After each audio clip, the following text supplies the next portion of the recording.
Olá, graça e paz, eu sou Luiz Oliveira e você está no canal Auxílio EBD.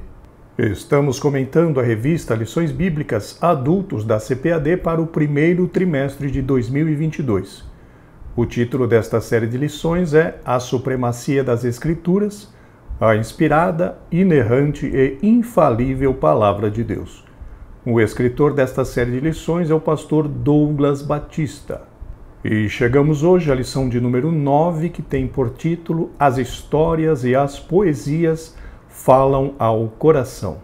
O texto áureo desta lição está no Salmos 119, verso 107, e nos diz: Estou aflitíssimo, vivifica-me, ó Senhor, segundo a tua palavra.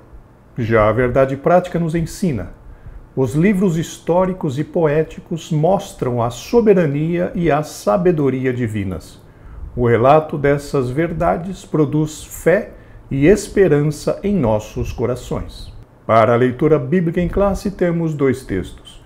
O primeiro deles está no livro de Deuteronômio, no capítulo 6, versículos do 20 ao 25. E a segunda leitura no livro de Salmos 119, versos 105 ao 108. Acompanhe a leitura, por favor, Deuteronômio, capítulo 6. Quando teu filho te perguntar no futuro, dizendo: que significam os testemunhos e estatutos e juízos que o Senhor nosso Deus vos ordenou? Então dirás a teu filho: éramos servos de Faraó no Egito, porém o Senhor com mão forte nos tirou do Egito. E o Senhor, aos nossos olhos, fez sinais e maravilhas, grandes e terríveis, contra o Egito, contra Faraó e toda a sua casa. E dali nos tirou para nos levar e nos dar a terra que jurara a nossos pais.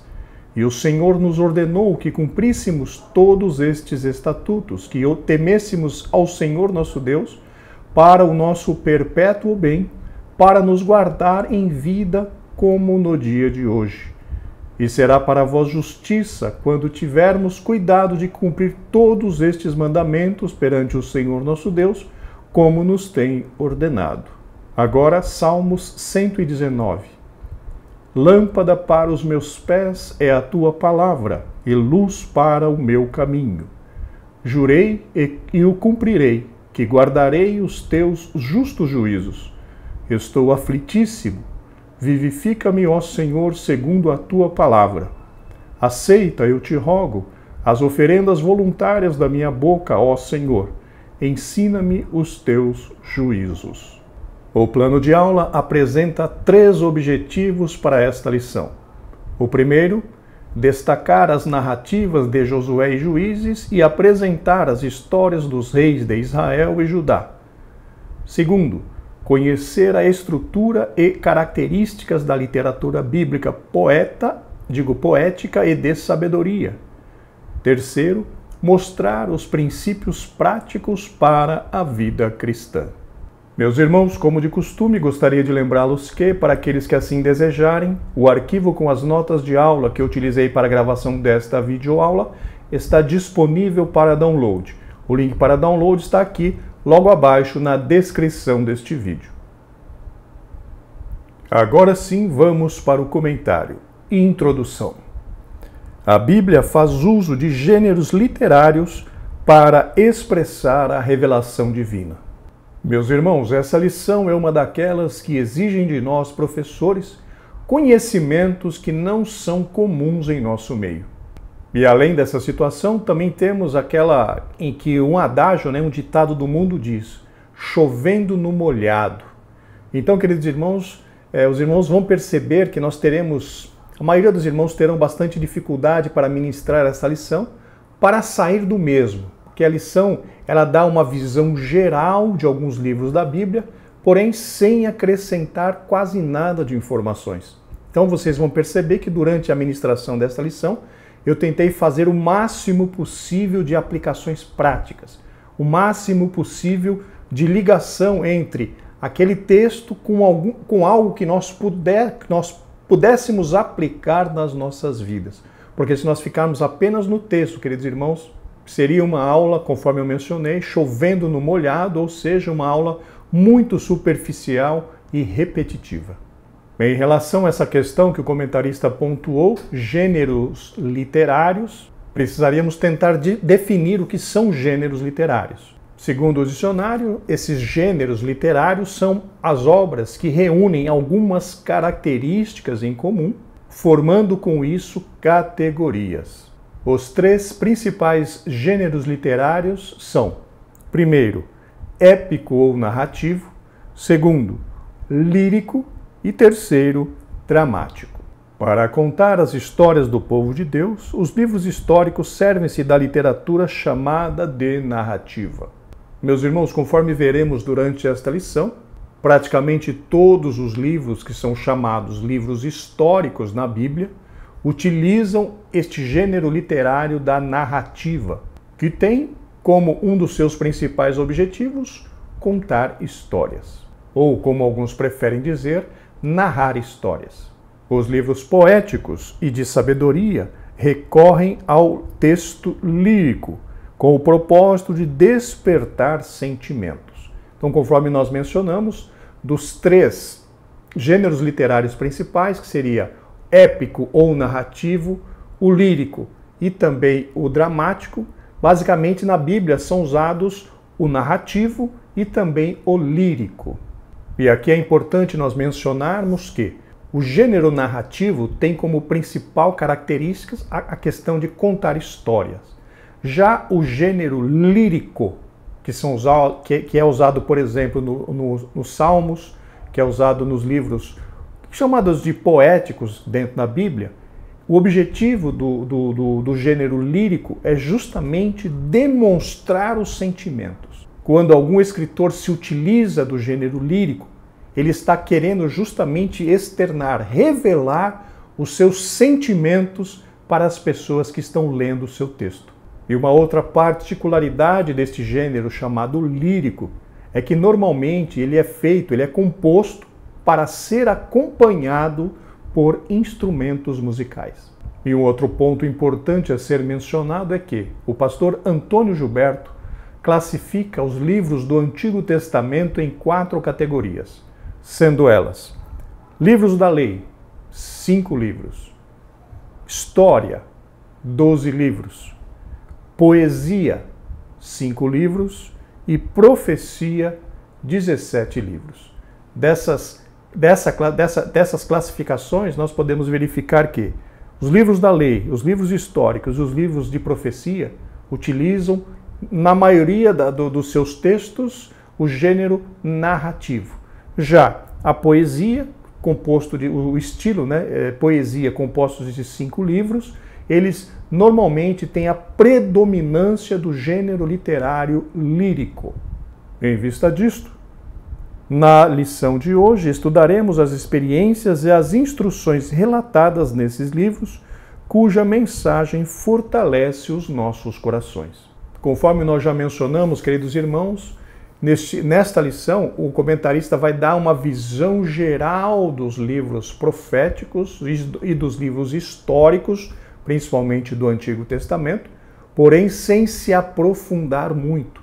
Ele vai trazer, conforme vocês verão, apenas alguns fatos principais que é de conhecimento geral, que é de conhecimento da maioria de nós cristãos, sem fazer assim um aprofundamento, sem nos trazer muitas lições de vida. Então, conforme já mencionamos na introdução, nós vamos tentar fazer aplicações práticas desse texto. Então, vocês vão perceber que nós vamos nos desviar um pouquinho do que está escrito na frase para tentar acrescentar aplicações práticas naquele tema, naquele texto. Porque se nós não fizermos isso, a aula vai ficar muito rasa, queridos irmãos. A palavra-chave desta lição é coração. O tópico 1 da lição nos diz as histórias do Antigo Testamento. Conforme nós acabamos de citar, meus irmãos, os livros históricos da Bíblia são classificados no gênero de narrativa, porque eles nos contam a história do povo escolhido por Deus. E nesse tópico 1, o comentarista faz um breve resumo dos livros históricos, citando alguns dos seus principais eventos. Subtópico 1. Os livros históricos. Após a morte de Moisés, Deus chamou Josué para liderar o povo na conquista da terra prometida. As gerações seguintes, para assegurar a herança, disputaram o espaço com outras nações. Os registros dessa experiência com Deus e da posse da terra são chamados de livros históricos. Meus irmãos, aqui cabe então uma curiosidade. Antes que Moisés se colocasse a registrar todos os acontecimentos que eles viveram ali no deserto, e também as tradições recebidas dos seus antepassados no que diz respeito à recriação do mundo, à criação do homem ali no Éden, enfim, toda a história desde Gênesis até o final de Deuteronômio, antes que Moisés se colocasse a escrever, que Deus o mandasse escrever, todas estas informações, ou todas essas tradições, todo este conhecimento, eles eram passados de pai para filho na forma oral.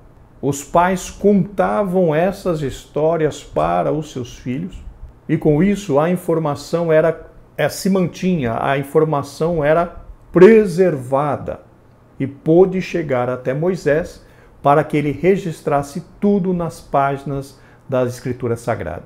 Nós podemos perceber com essa situação que Deus, através de Moisés, estava provendo um meio para que todas as informações importantes, desde o ocorrido ali no Éden, chegassem até a igreja nos dias de hoje.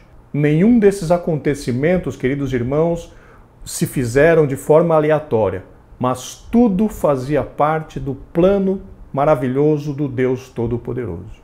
E aqui é importante nós citarmos os livros chamados de livros históricos do Antigo Testamento. O primeiro deles é Josué, depois Juízes, Ruth, 1º e 2º Samuel, 1º e 2º Reis, 1º e 2º Crônicas, Esdras, Neemias e Esther. Esses livros fazem parte da classificação dos livros históricos do Antigo Testamento. E é importante, meus irmãos, nós reforçarmos a seguinte questão.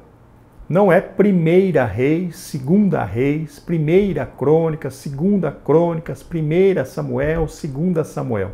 É 1º Samuel, porque é primeiro livro do profeta Samuel, segundo livro do profeta Samuel, primeiro livro de Crônicas, primeiro livro dos Reis. Então não é 1ª Reis, é 1º Reis. Não é 2ª Crônicas, é 2º Crônicas, segundo livro das Crônicas. Muitos dos irmãos acabam cometendo essa incorreção de falando 1ª Reis. Não, não é 1ª Reis, é 1º Reis, porque é primeiro livro dos Reis. Apenas um adendo, apenas uma observação para nós melhorarmos cada dia mais. São um total de 12 volumes que retratam a história de Israel desde a entrada de Canaã, cerca de 1400 a.C., até o tempo de Esdras e Neemias, cerca de 400 a.C. Meus irmãos, conforme comentamos na lição passada, toda a Bíblia Sagrada, principalmente ali no Antigo Testamento, aponta para a vida e obra de nosso Senhor Jesus Cristo. E esses livros chamados históricos também participam, também cumprem este papel de apontar para Cristo e também para a sua obra vicária, sua obra redentora cumprida ali na cruz do Calvário. Para aqueles que gostam de estudar bastante a Bíblia, eles vão perceber que existem várias personagens bíblicas que fazem um paralelo muito importante com Cristo. Por exemplo, o sacerdote Melquisedeque, segundo o escritor aos Hebreus, é um tipo de Cristo. José foi também alguém que pode ser considerado um tipo de Cristo. Davi também da mesma forma. Então, meus irmãos, nós encontramos dentro de todo o Antigo Testamento algum tipo de representação no que diz respeito à pessoa e ao ministério de nosso Senhor Jesus Cristo. Nesse período, Israel experimentou a providência, a proteção e o juízo divino. Queridos irmãos, nesses 1000 anos, desde a entrada em Canaã até a saída de Israel, ou até o retorno de Israel do cativeiro babilônico, nós podemos ver que Israel e depois posteriormente Judá, quando houve a divisão entre Reino do Norte e Reino do Sul, eles receberam muito da graça de Deus. Porém, a Bíblia Sagrada nos diz que o povo de Israel provocou demasiadamente a ira do nosso Deus. E foi justamente por causa disso que Deus permitiu que a perseguição, que o exílio, que a guerra chegasse até os judeus, até os israelitas e também até os judeus, por causa da sua desobediência ao Deus Todo-Poderoso. Quando lemos estes fatos históricos, isso deve nos tocar profundamente, meus irmãos, pois nós percebemos o quanto o ser humano é cabeça dura, o quanto o ser humano é desobediente. E nós precisamos aprender com as atitudes dos israelitas, aprender a não fazer igual, aprender a não imitar os seus comportamentos. Nós, cristãos da Nova Aliança, precisamos olhar para estas histórias e extrair lições importantes, meus irmãos, para as nossas vidas, para nós não repetirmos os erros que eles cometeram. Tem um adágio ou tem um ditado pelo mundo que diz que é melhor nós aprendermos com os erros dos outros, porque nos dói menos. Então olhemos para a Bíblia Sagrada e que nos esforcemos para tirar lições de vida, lições, exemplos de vida, tanto em relação àquilo que devemos fazer, quanto àquilo que não podemos fazer. Esses relatos demonstram que Deus controla o curso da história. Na realidade, meus irmãos, a ação de Deus, conforme nós já mencionamos em lições anteriores, é justamente para fazer com que a sua palavra seja cumprida. É dessa forma que Deus exerce a sua soberania. Agora, em relação ao povo que não quer saber de Deus, Deus lhes virou as costas, porque a Bíblia diz que o pecado faz separação entre o homem e Deus. E todos aqueles que estão em desobediência diante de Deus estão à sua própria custa, estão sob sua própria responsabilidade. Deus não é responsável pelas coisas ruins que acontecem sobre a vida daqueles que não o servem, porque eles viraram as costas para Deus e por conta disso Deus se afastou deles e os entregou. Essas pessoas, queridos, que não servem a Deus, estão sob sua própria conta e risco vivendo nesta terra. Deus não é responsável pelas coisas ruins que acontecem na vida dessas pessoas que não o servem. Estas pessoas estão completamente afastadas de Deus. Subtópico 2, as histórias dos juízes. Depois de Josué, os juízes governaram Israel até ao profeta Samuel. Meus irmãos, o período dos juízes foi um dos períodos mais tristes, mais tenebrosos que o povo de Israel passou ali na terra de Canaã. Este período foi um período de extrema apostasia, de extrema idolatria do povo. E como recompensa da sua dureza de coração e como recompensa pela sua desobediência, pela sua traição em relação à aliança que Deus tinha feito com eles, esse período dos juízes foi um período de extremo sofrimento para Israel, justamente por conta, como resultado da sua desobediência diante do Deus Todo-Poderoso. E o que é muito triste nesse período, meus irmãos, é o lema, ou é o que normalmente estava acontecendo ali. Vamos ler o resumo daquilo que aconteceu neste período dos juízes. Está ali justamente no livro de Juízes, capítulo 21, versículo 25, vamos ler na Almeida Revista e Corrigida. Naqueles dias não havia rei em Israel, porém cada um fazia o que parecia reto aos seus olhos. Vejam então a razão pela qual os israelitas sofreram tanto.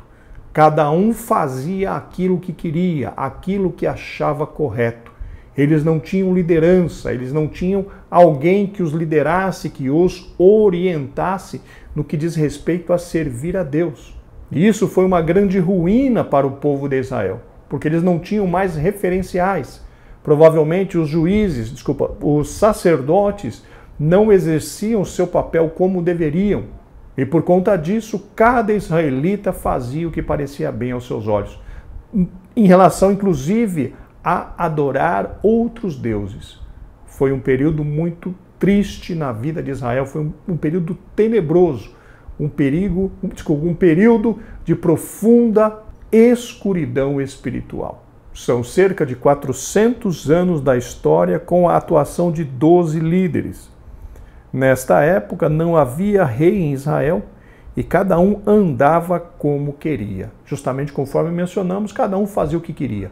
Esses 12 líderes que está relatado aqui, que o comentarista mencionou, eram justamente aquelas pessoas que Deus levantava para julgar Israel, depois que Israel clamava a Deus por causa do grande sofrimento que os inimigos estavam fazendo Israel passar. O resumo do livro de do livro de Juízes é esse. Os israelitas desviavam-se do Senhor, começavam a praticar a idolatria.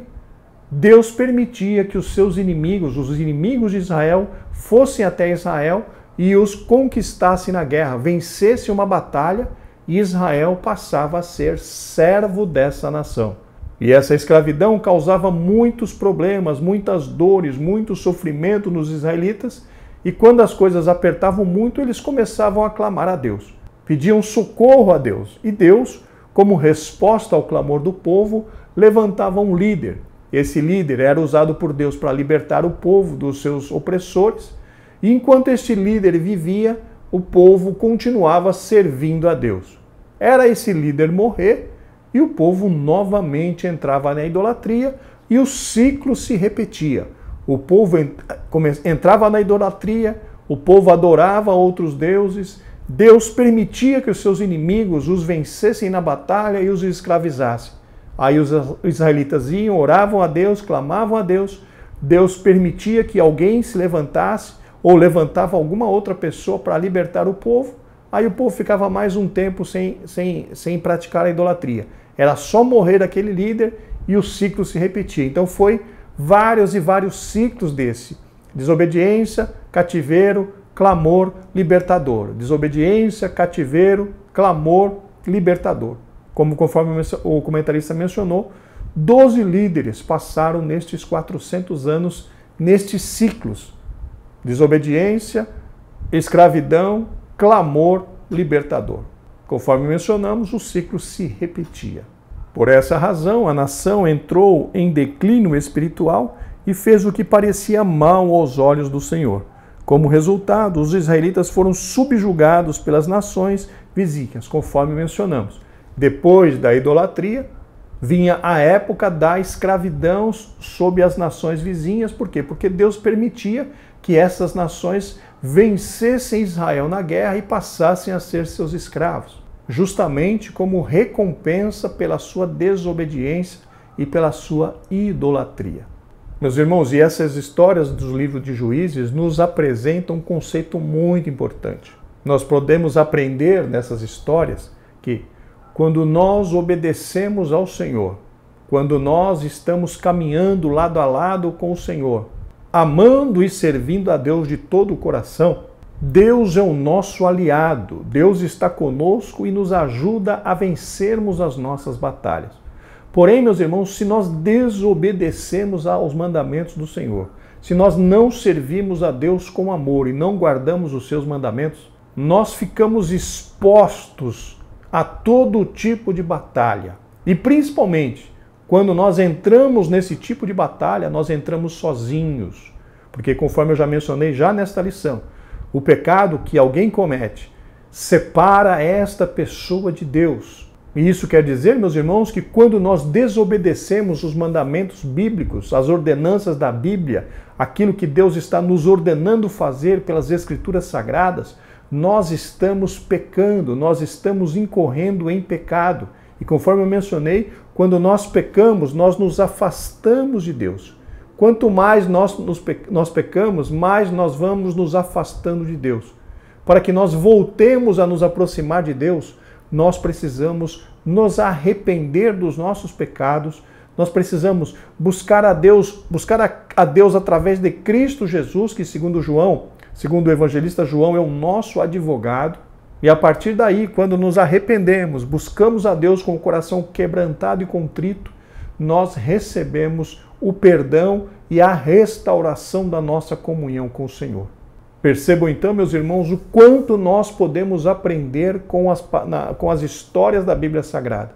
Se nós formos obedientes ao Senhor, o Senhor estará ao nosso lado, o Senhor estará pelejando as nossas batalhas, as nossas lutas.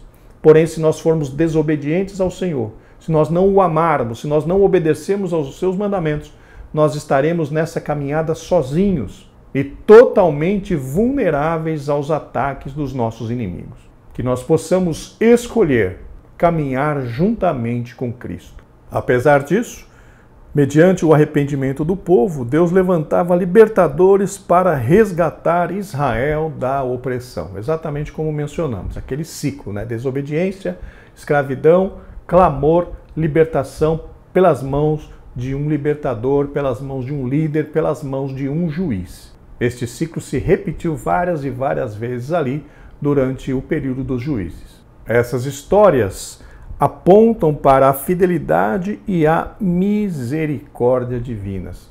Na realidade, queridos, essa questão da fidelidade e da misericórdia nós nem precisaríamos citar, porque Deus tem infinitas misericórdias e a sua fidelidade é perfeita. A Bíblia fala que mesmo que nós sejamos infiéis, Deus permanece fiel, porque Ele não pode negar a sua essência. Vamos ler esse texto que está ali em 2 Timóteo, capítulo 2, versículo 13, e vamos ler na Nova Versão Transformadora. Se formos infiéis, Ele permanecerá fiel, pois não pode negar a si mesmo. Deus não pode negar a sua essência, meus irmãos. Então, mesmo que nós sejamos infiéis a Ele, Ele permanece sendo fiel porque Deus não muda. Nele não há mudança e muito menos sombra de variação.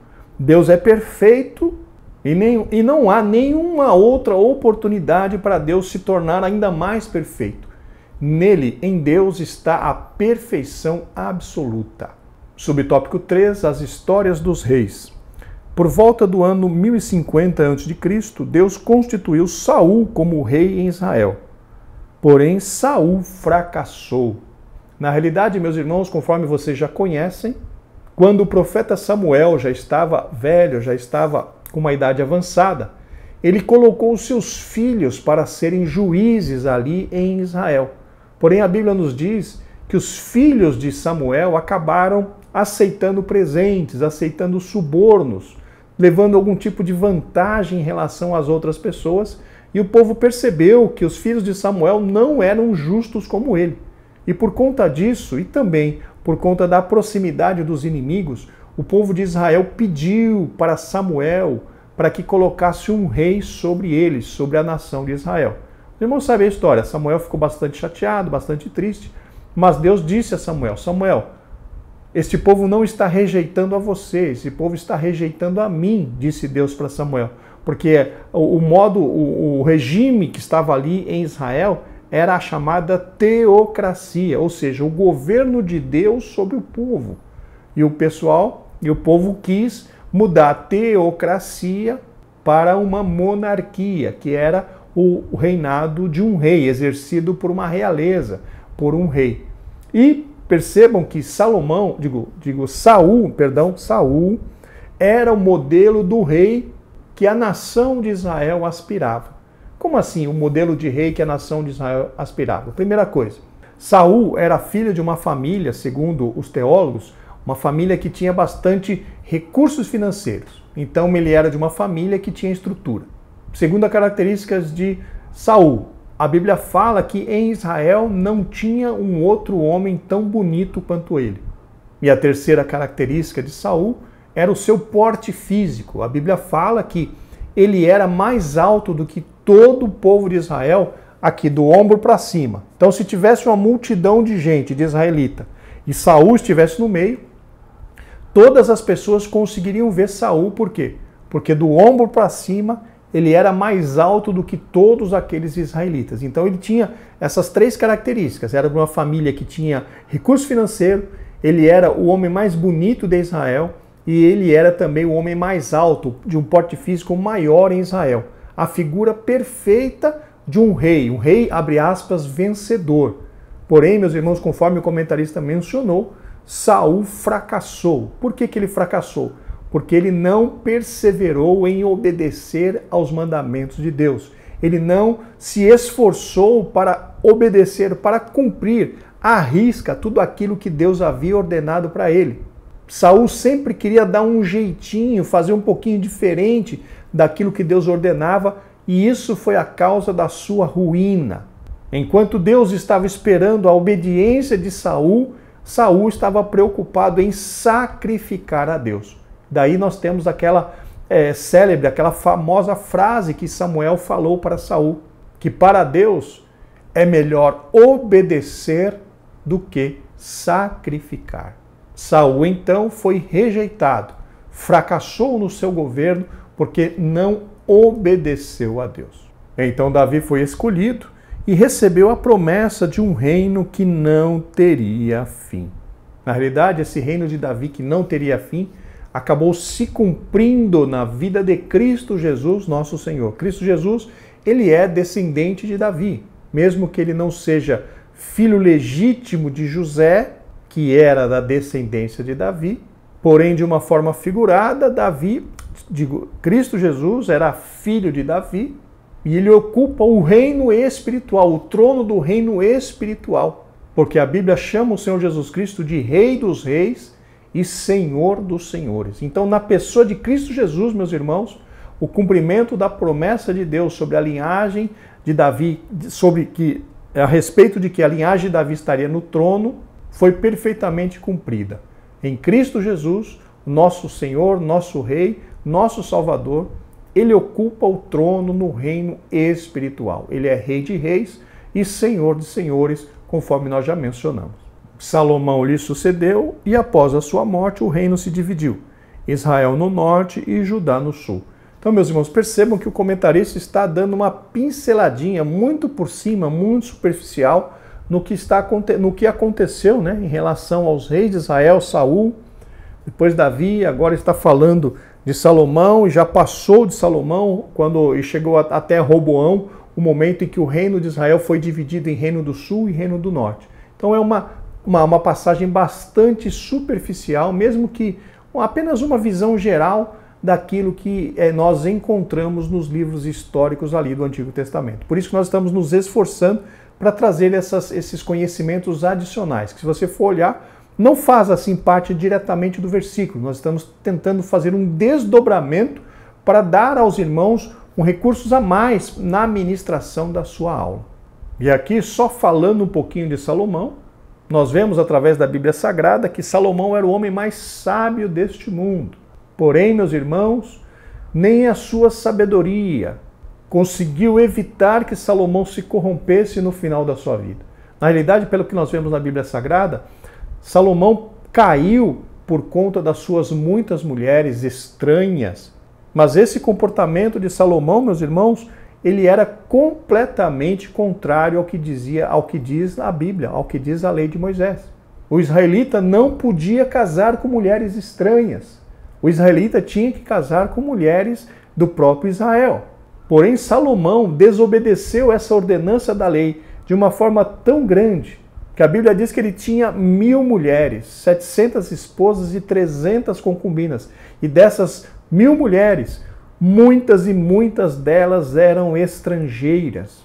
E essa atitude de Salomão, meus irmãos, foi uma desobediência deliberada aos mandamentos da lei de Moisés. Está na lei de Moisés que o rei não poderia multiplicar para si mulheres.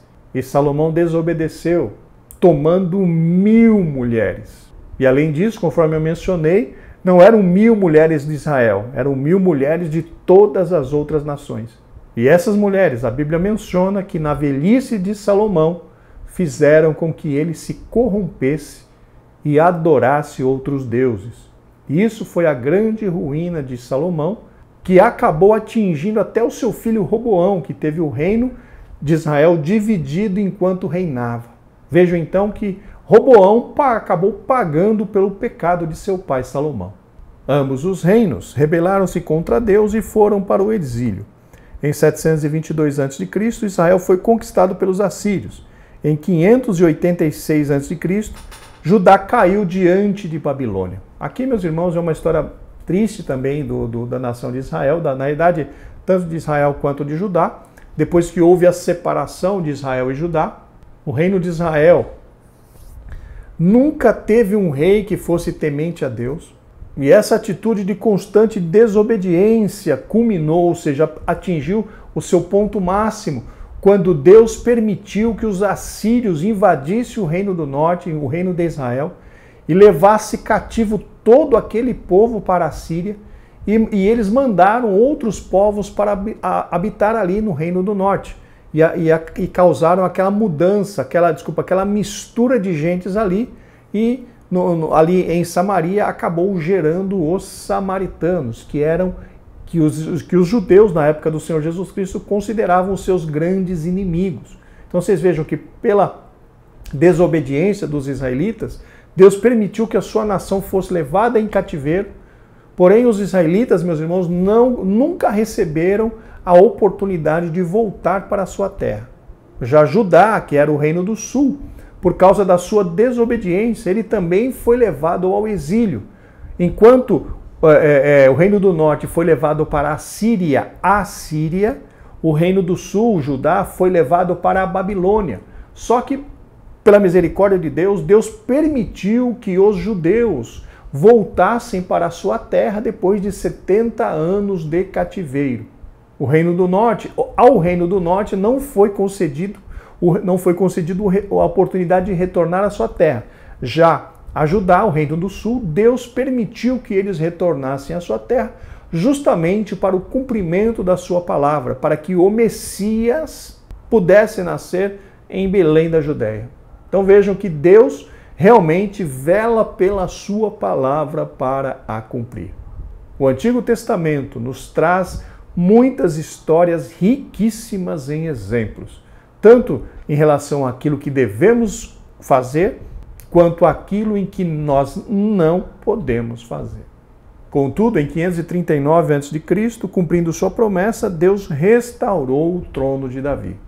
Meus irmãos, aqui esta informação, infelizmente, eu não encontrei uma razão para ela estar aqui na lição, porque 539, o povo voltou da Babilônia para Judá.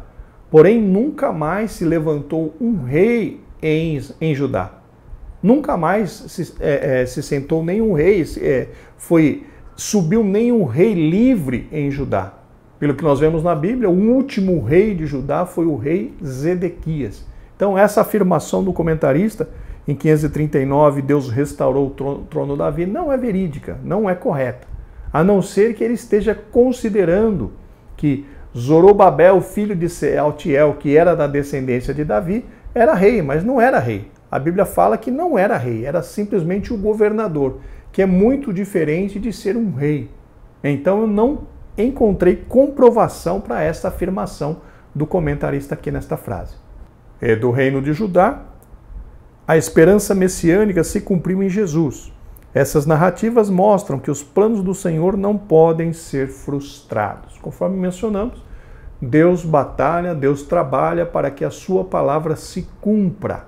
Em relação àqueles que não servem a Deus, Deus não tem responsabilidade alguma sobre a vida deles. Apesar de que Deus abençoa, apesar de que Deus tem misericórdia, mas Deus não tem responsabilidade alguma sobre o que acontece na vida daqueles que não o servem.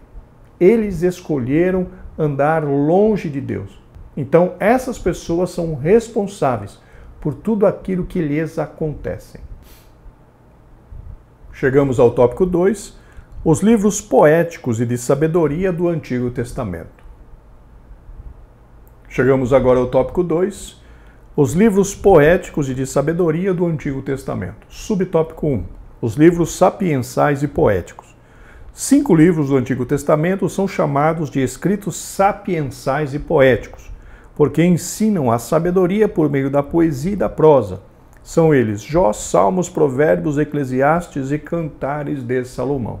Então, queridos irmãos, conforme o próprio comentarista pontuou, livro sapiensal é aquele que transmite sabedoria. Sapiência é sinônimo de sabedoria.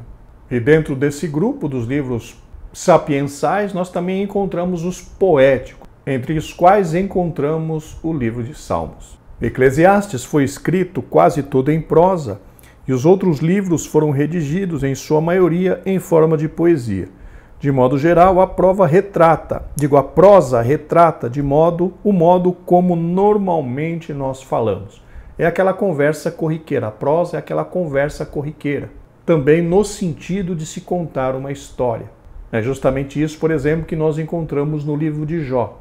O relato do sofrimento que Jó passou, mesmo sendo justo, reto, temente a Deus e se afastando do mal. Esse conjunto de livros, além de nos instruir, além de nos informar, eles também nos tocam nas nossas emoções.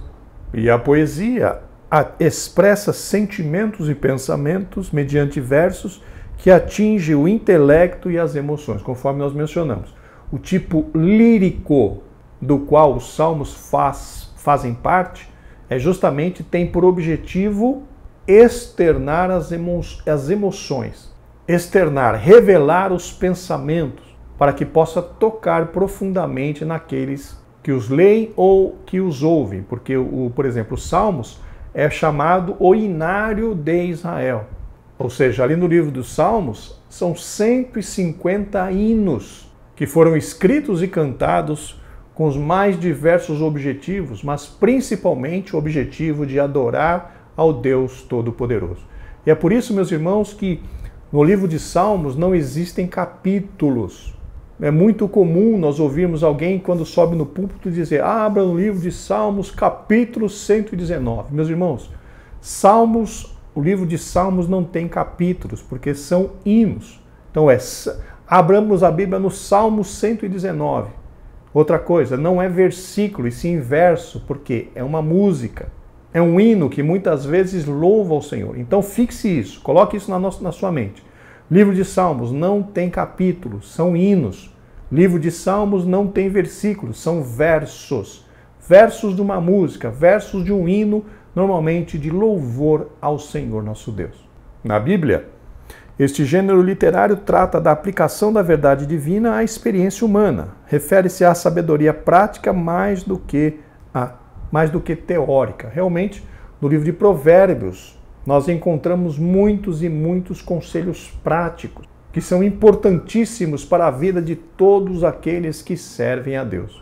Percebam então a quantidade de diferentes estilos de escrita que nós encontramos dentro da Bíblia, que acabam se completando, acabam oferecendo para nós, os leitores, uma diversidade, uma riqueza de estilos tão grande, que nos impacta de uma forma muito profunda. Imagina os 31.105 versículos da Bíblia escritos todos da mesma forma, escritos todos no mesmo estilo, no mesmo gênero literário.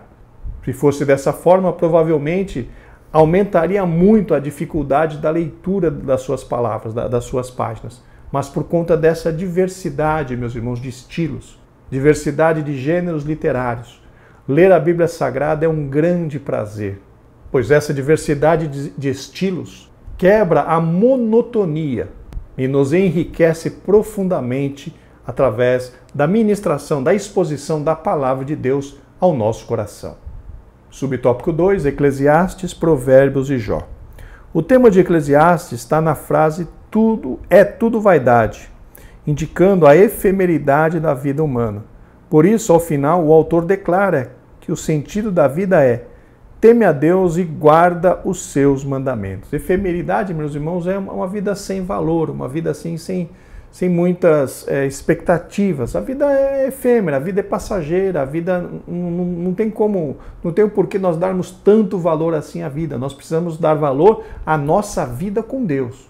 É aí que precisa estar o nosso esforço, é aí que nós precisamos ter o nosso tesouro, no nosso relacionamento com Deus.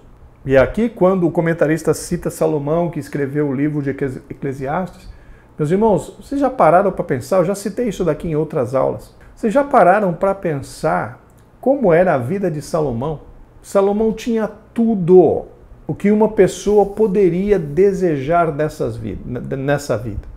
Ele tinha dinheiro, ele tinha posição social, status, ele tinha mulheres, ele tinha fama, Se nós formos parar para pensar, Salomão era, vamos dizer assim, o sonho de consumo da maioria dos homens, que iriam se tornar como Salomão. Rico, famoso, muitas mulheres e tudo mais. Porém, meus irmãos, o livro de Eclesiastes nos fala, nos conta uma grande verdade espiritual. Que verdade é essa? Meus irmãos, o dinheiro não consegue ocupar o lugar de Deus. Nós temos um vazio interior, nós temos um vazio no nosso ser, que ele só é preenchido com a presença do Espírito Santo. Ele só é preenchido através de uma relação, de uma comunhão profunda com Deus. Dinheiro, fama, mulheres, drogas, nada, viagens, nada consegue suprir o vazio, esse vazio existencial que todos nós temos. Somente a presença de Deus consegue fazer isso. Salomão era a pessoa que tinha tudo o que queria.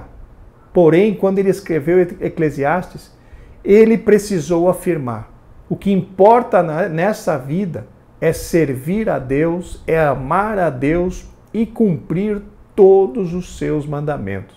Isso nos mostra que no final da vida de Salomão caiu a ficha.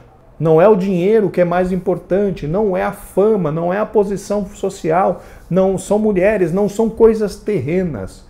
O que mais vale, o que mais de importante nós temos, meus irmãos, é a nossa relação com Deus.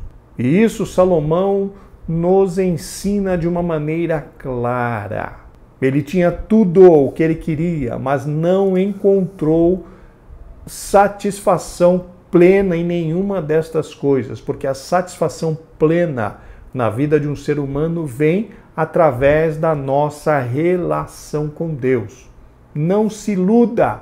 O que vai trazer completude para a sua vida não é trocar o seu carro, não é comprar uma casa nova. O que vai trazer completude para a sua vida é o aprofundamento, aleluia, da sua comunhão com Deus. Somente isso consegue nos trazer completude, somente isso consegue nos trazer aquela sensação de satisfação.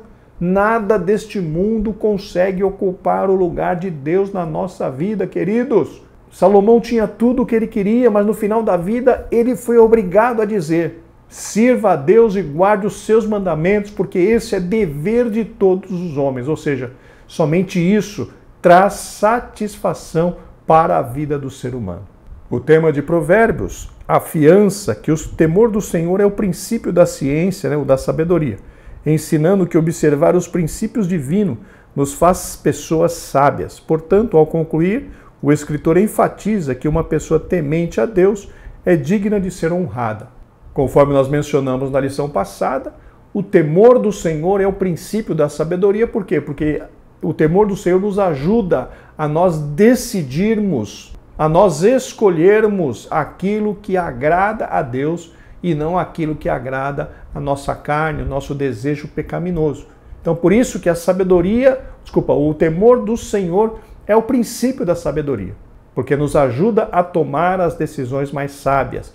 E o livro de Provérbios enfatiza muito essa questão da sabedoria e apresenta, conforme nós já mencionamos, muitos e muitos conselhos práticos, nós lermos e já aplicarmos nas nossas vidas. O tema de Jó é o sofrimento, mostrando que a dor não é racional e que é preciso sempre confiar no Senhor. Vocês já sabem, nós já estudamos um trimestre inteiro sobre o livro de Jó e conforme o comentarista mencionou aqui, a dor não é racional. O que significa? Por que ele disse isso? A dor não é racional. Justamente porque Jó sofreu sem uma aparente razão para isso. Como assim sem uma aparente razão? Jó recebeu o testemunho do próprio Deus. Homem reto, sincero, temente a Deus e se desviava do mal. Porém, o mal alcançou a vida de Jó, contrariando todo tipo de razão, todo tipo de racionalidade. E é por isso que o comentarista menciona aqui que a dor não é racional. Às vezes a dor, a dificuldade chega na vida de uma pessoa sem essa pessoa, abre aspas, merecer. E nós já vimos muitas vezes isso acontecer, de pessoas fazerem um pré-julgamento errado. Assim como Jó foi julgado pelos seus amigos, onde eles o acusaram de ter pecado oculto, porque se ele não tivesse pecado oculto, ele não estaria sofrendo daquela forma. Hoje, muitas vezes, tem pessoas que são julgadas pelos próprios irmãos da igreja como estando em pecado, por causa de algum infortúnio, por causa de alguma luta, de alguma prova, de alguma dor que alcança essas pessoas. Irmãos, a dor não é racional. Todos nós estamos sujeitos a dificuldades, todos nós estamos sujeitos a passar por provações. E justamente Jó é o exemplo mais claro disso, o homem que recebeu o testemunho de Deus e no entanto, sofreu tremendamente, numa situação que fugia do entendimento humano. Então, queridos, a exemplo do que aconteceu com Jó, independente do que aconteça nas nossas vidas, que nós aprendamos a confiar em Deus, a esperar na graça e na misericórdia do Deus Todo-Poderoso. Jó esperou, Jó aguardou, Jó confiou, e Deus foi ao seu encontro e virou o seu cativeiro. Louvado seja o nome do Senhor para sempre. Subtópico 3, Salmos e Cantares de Salomão. Salmos em hebraico significa louvor e sinaliza que a mensagem principal do livro é louvor, oração e adoração. Também é um livro de instrução, porque nos mostra como servir ao Senhor. E ainda fala profeticamente acerca do Messias. Nesses aspectos, considera-se como versos-chave o Salmo 29, verso 2. Dai ao Senhor a glória devida ao seu nome, adorai o Senhor na beleza da sua santidade. Conforme mencionamos, o livro de Salmos está escrito no gênero lírico, que é um gênero que é preparado para ser acompanhado com instrumentos musicais, e é considerado o inário, o livro dos hinos do povo de Israel. E esse livro, meus irmãos, os salmos nos tocam profundamente. Existem salmos impactantes, tremendamente impactantes. Por exemplo, nós lemos os Salmos 119, seria um conjunto de versos que exaltam as Escrituras, que exaltam o amor, o poder, a santidade, a retidão das Sagradas Escrituras. Nós lemos, por exemplo, o Salmo 51, que é o Salmo de Davi se arrependendo dos seus pecados. E quando chegamos naquele verso onde ele diz: não me lances, aleluia, aleluia, e não me lances fora da tua presença, nem retire de mim o teu Espírito Santo. Meus irmãos, quando passamos por essas passagens, chegamos nesses versos e estamos com o coração aberto, é difícil nós não emocionarmos em ouvirmos o clamor de Davi: não me lances fora da tua presença, nem retires de mim o teu Espírito Santo. Queridos, Salmos, os livros da Bíblia são maravilhosos, mas quem lê o livro de Salmos, lê aqueles versos maravilhosos com o coração aberto, ele é profundamente tocado. Ele sente ou ele compartilha um pouco do sentimento dos escritores através dessas palavras maravilhosas. Louvado seja o nome santo do Senhor. E esse é o objetivo, então, do gênero literário lírico: expor emoções, expor pensamentos e tocar naquelas pessoas que têm acesso a essa obra, tocar emocionalmente estas pessoas. O livro de Cantares ilustra o compromisso, a intimidade e o amor que deve existir no casamento. Refere-se ao plano original de Deus acerca do relacionamento conjugal. O versículo-chave sintetiza o ideal da fidelidade entre o marido e a sua mulher. Eu sou do meu amado e o meu amado é meu. Na realidade, meus irmãos, o livro de Cantares representa um poema de amor entre um homem e uma mulher. Porém, entre os teólogos, existem três, vamos dizer assim, significados ou temáticas, tratadas nesse livro de Cantares. A primeira temática é a relação de Salomão com a Sulamita. O segundo é a relação de Deus com Israel. E o terceiro é a relação de Cristo com a igreja. Notem então que esse livro de Cantares justamente trata de relações. Relações pode ser de Salomão com a Sulamita, que é, vamos dizer assim, o objetivo primário pelo qual esse livro foi escrito. Porém, espiritualmente falando, simbolicamente falando, ele representa também a relação de Deus com Israel e também a relação de Cristo com a sua igreja. Chegamos agora ao tópico 3, que nos diz uma mensagem ao coração. Subtópico 1.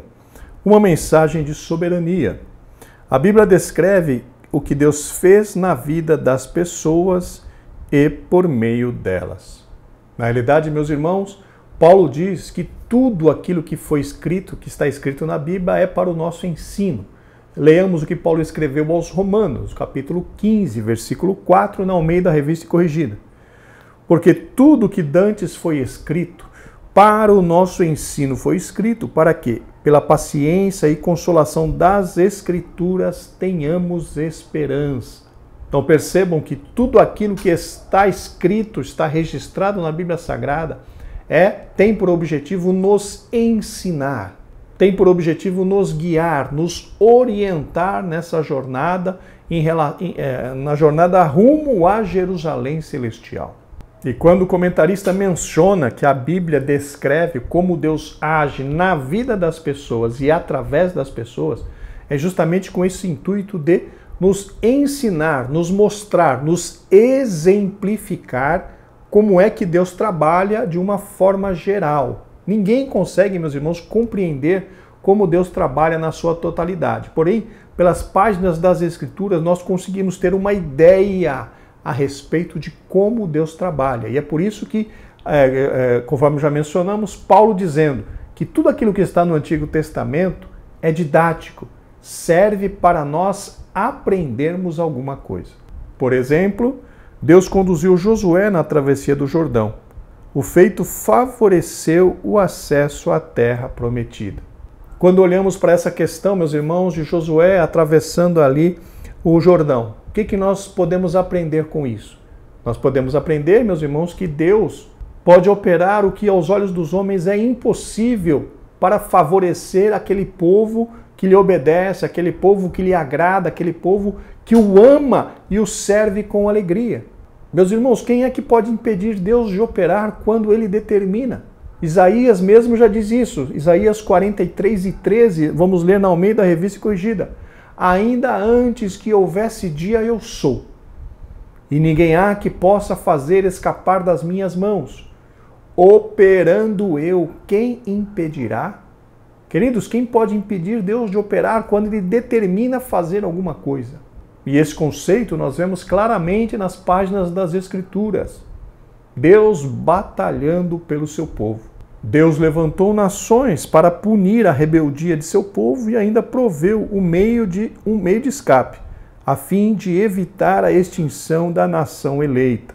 Aqui, conforme nós já mencionamos, que aconteceu com Juízes, na época dos Juízes, aconteceu na época do Reino do Norte, na época do Reino Junto, aconteceu principalmente na época do Reino Separado, quando Israel foi levado para a Síria, Judá foi levado para a Babilônia, justamente como permissão de Deus, como castigo por conta da rebeldia daquele povo. E conforme o comentarista mencionou, Judá foi preservado para que a promessa de Deus de enviar o Messias através desta tribo permanecesse de pé. Conforme eu mencionei também nesta lição algumas vezes. Meus irmãos, Deus vela pela sua palavra para a cumprir. A palavra de Deus vai se cumprir, porque o próprio Deus trabalha para que ela seja cumprida. Ele resgatou da Babilônia o remanescente conforme a promessa feita a Davi.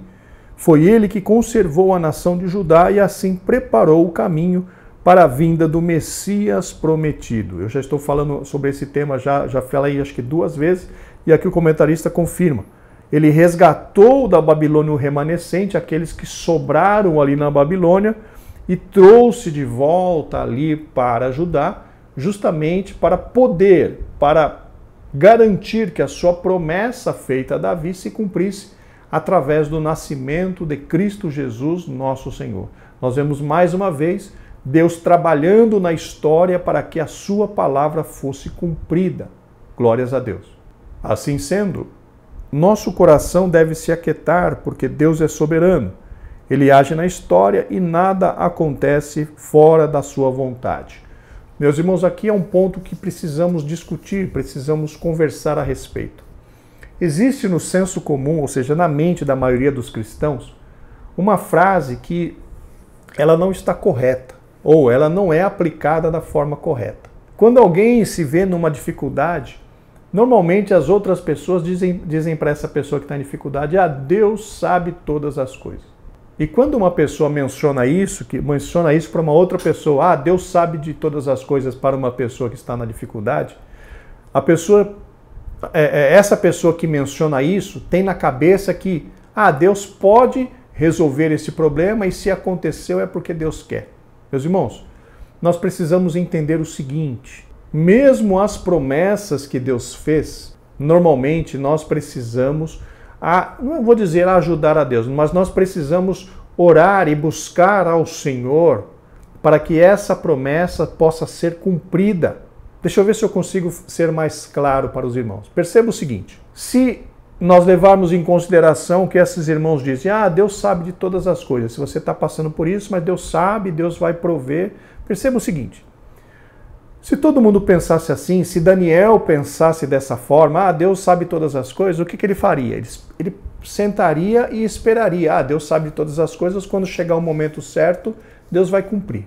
Mas quando Daniel estava estudando o livro de Jeremias, o livro da profecia do profeta Jeremias, ele encontrou lá dizendo que Israel ficaria na Babilônia por 70 anos e que depois Deus os levaria de volta para a sua terra. Estava chegando, pelo que os teólogos mencionam, quando Daniel estava estudando essa passagem e percebeu isso, o tempo de completar os 70 anos estava próximo.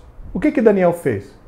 Daniel não usou essa expressão, Deus sabe de todas as coisas, está chegando o tempo de Deus cumprir a promessa dele, então eu vou deitar aqui e esperar porque Deus vai cumprir. Não. O que Daniel fez? Daniel se pôs a buscar a Deus para que aquela promessa fosse cumprida. Mas não foi Deus que prometeu? Foi, mas eu vou estar clamando a Deus para que essa palavra realmente se cumpra.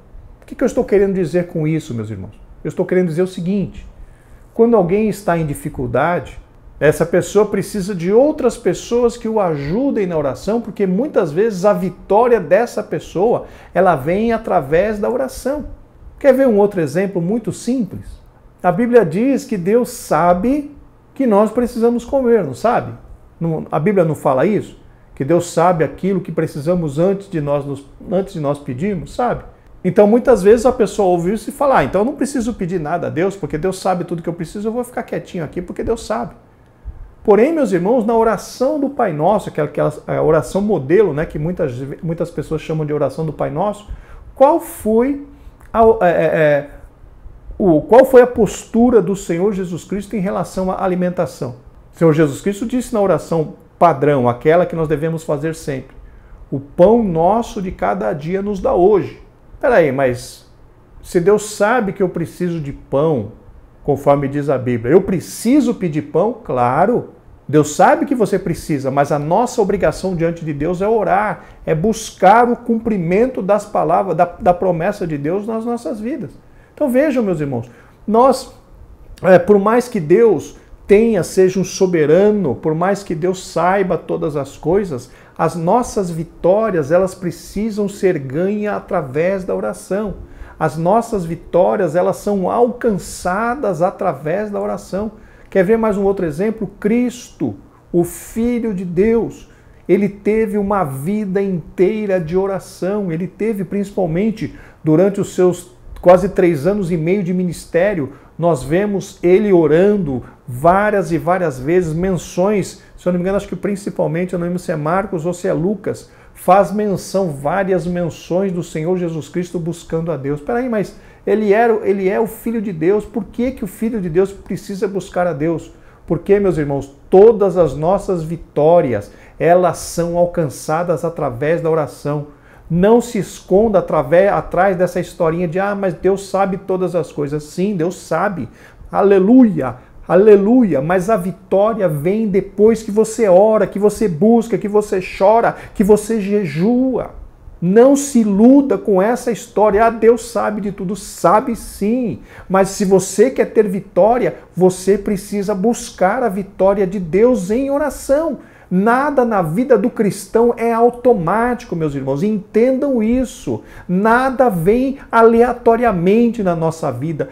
Tudo é alcançado através da oração, tudo é alcançado através de se buscar a Deus. Nada na nossa vida é de graça, louvado seja o nome do Senhor.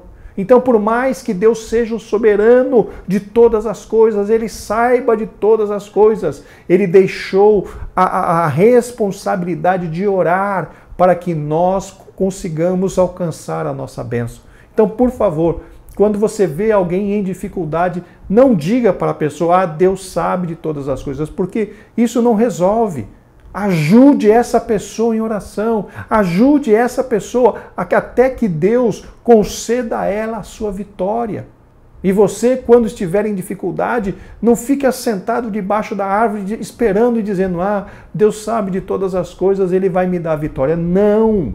Busque a sua vitória em oração. Vá orar, vá jejuar, vá clamar, vá suplicar a presença de Deus, que Deus vai responder a sua oração. Meus irmãos, Deus não responde lágrimas, Deus responde fé. Deus não responde choramingos, Deus responde fé, louvado seja o nome do Senhor. Então, queridos, por mais que Deus conheça todas as coisas, a nossa vitória vem através da oração. Jesus Cristo do Getsemane, quando estava na sua maior dificuldade, na sua maior aflição, o que ele fez? Ele foi orar ao Pai, ele foi orar àquele que poderia resolver o seu problema e não ficou esperando, ah, Deus sabe de todas as coisas. Não, ore e busque a sua vitória, porque só assim você vai recebê-la.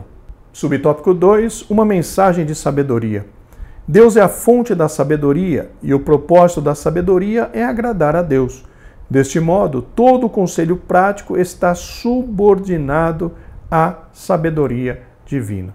Meus irmãos, conforme mencionado em lições anteriores, sabedoria é a capacidade de usar o nosso conhecimento a fim de tomar a melhor decisão possível em relação às nossas ações, às nossas atitudes. Conforme o comentarista mencionou aqui, Deus é a fonte da nossa sabedoria. O temor do Senhor é o princípio da sabedoria porque nos ajuda a escolher. E quem é? E o temor do Senhor está ligado a quem? Está ligado justamente à pessoa de Deus, à presença de Deus nas nossas vidas. Então, a mensagem de Deus é uma mensagem de sabedoria. A presença de Deus nas nossas vidas gera temor e esse temor é o princípio da sabedoria, porque vai nos ajudar a escolher, vai nos ajudar a tomar as decisões que mais agradam ao Senhor nosso Deus. Dentre eles, citamos andar retamente, fugir da luxúria, não ser preguiçoso, manter boa reputação, tomar cuidado ao falar, não confiar no dinheiro, viver com alegria, remir o tempo, manter a integridade, aceitar a repreensão, confiar no Senhor e desfrutar o verdadeiro amor. Vejam que são todos conselhos práticos, conselhos de sabedoria, conselhos que, se acatados, se obedecidos, se seguidos, meus irmãos, só podem nos trazer benefícios, conforme diz aqui, andar retamente, andar em retidão, andar em justiça, andar em verdade, fugir da luxúria, os pecados da nossa carne, fugir disso, porque quem entra no pecado da carne, ele perde a condição de entrar no céu. No pecado da carne, que eu digo, nesses pecados da luxúria, da prostituição, essas pessoas se inabilitam a ir para o céu. Não ser preguiçoso. Provérbios é muito claro em relação à preguiça. A preguiça leva a pobreza para a vida das pessoas. Então, irmãos, o livro de Provérbios é riquíssimo em conselhos que nos ajudam a ter uma vida melhor, tanto diante de Deus, quanto diante do próximo, daqueles que estão à nossa volta. No entanto, essas ações não devem ser observadas de forma legalista. Elas devem ser o resultado do toque divino no coração humano. Nós já tratamos do legalismo na lição anterior, quando mencionamos que todas as nossas ações, elas precisam estar fundamentadas, baseadas, motivadas pelo nosso amor a Deus e também o amor ao próximo. Todas as nossas ações que têm um outro tipo de motivação, meus irmãos, diante de Deus, não têm valor algum. todas as nossas atitudes, todas as nossas ações, todas as nossas intenções devem estar baseadas, em primeiro lugar, no nosso amor a Deus e, em segundo lugar, no nosso amor ao próximo, no nosso amor aos irmãos. E aí sim, tudo aquilo que nós fizermos terá valor diante do Deus Todo-Poderoso. Subtópico 3, uma mensagem de adoração. Os salmos possuem a peculiaridade de expressar as mais profundas emoções do coração humano, tais como medo, angústia, tristeza, força, segurança e alegria. Também refletem o ideal divino da espiritualidade e adoração. Na realidade, meus irmãos, os 150 salmos são de uma riqueza imensurável e comensurável. Estes salmos, eles nos transmitem tantos e tantos sentimentos, sentimento de alegria, sentimento de adoração, sentimento assim de leveza, angústia. Quando você vê, conforme eu mencionei, você lê o Salmo 51, você se angustia por conta daquela expressão de Davi: não me lances fora da tua presença, nem retires de mim o teu Espírito Santo. Então é um conjunto de sensações, um conjunto de emoções que são ativados através da leitura e meditação ali nos Salmos. E é coisa maravilhosa, meus irmãos, e é coisa maravilhosa. Ali nós aprendemos a adorar, ali nós aprendemos a orar. Inclusive, seria tão bom se nós conseguíssemos colocar nas nossas orações parte das músicas que nós vemos ali no livro de Salmos. Existem orações, existem hinos ali, meus irmãos, que são orações maravilhosas, profundas demais, que são proferidas para o Deus Todo-Poderoso. Oxalá nós pudéssemos aprender, meus irmãos, a orar de acordo com o que encontramos ali nos Salmos. Seria coisa maravilhosa, seria tremendo, louvado seja Deus. Entre outros retratos da vida espiritual, destacam-se o coração que confia, o coração contrito, o coração que glorifica, o coração agradecido e o coração arrependido. Nós encontramos todas essas questões ali no livro de Salmos, nos Salmos, ali nos hinos de adoração, de reverência, enfim, de angústia. Tem hinos até de angústia ali no livro de Salmos. E todos eles nos ensinam, todos eles nos mostram uma faceta, né, uma parte, uma face da nossa relação com Deus e também, principalmente, das emoções e dos sentimentos humanos. A fim de manter a verdadeira adoração em todas as circunstâncias da vida, o salmista descreveu a conduta por ele adotada. Escondi a tua palavra no meu coração para eu não pecar contra ti. Verdadeira adoração, meus irmãos, não é só na igreja. Verdadeira adoração é no dia a dia, quando fazemos as coisas em prol de adorar a Deus, quando fazemos as coisas em prol de glorificar a Deus. Não importa o que estejamos fazendo. Se nós estamos fazendo para glorificar a Deus, nós estamos adorando. Louvado seja o nome do Senhor. Meus irmãos, chegamos ao final desta lição, vamos para a conclusão. A experiência do povo de Deus na conquista e posse da terra prometida aponta para a soberania divina. O texto bíblico em prosa e poesia revela a sabedoria divina que deve ser aplicada em nosso viver diário. Essa mensagem alegra o nosso coração, serve de bom remédio e conserva saudável nosso espírito, alma e corpo. Louvado seja o nome do Senhor. Muito obrigado pela sua presença, pelo seu apoio e por tudo que os irmãos têm feito pelas nossas vidas e por este humilde trabalho. Meus irmãos, se Deus quiser, estaremos de volta na próxima semana para comentar a lição de número 10. Graça e paz, que Deus os abençoe.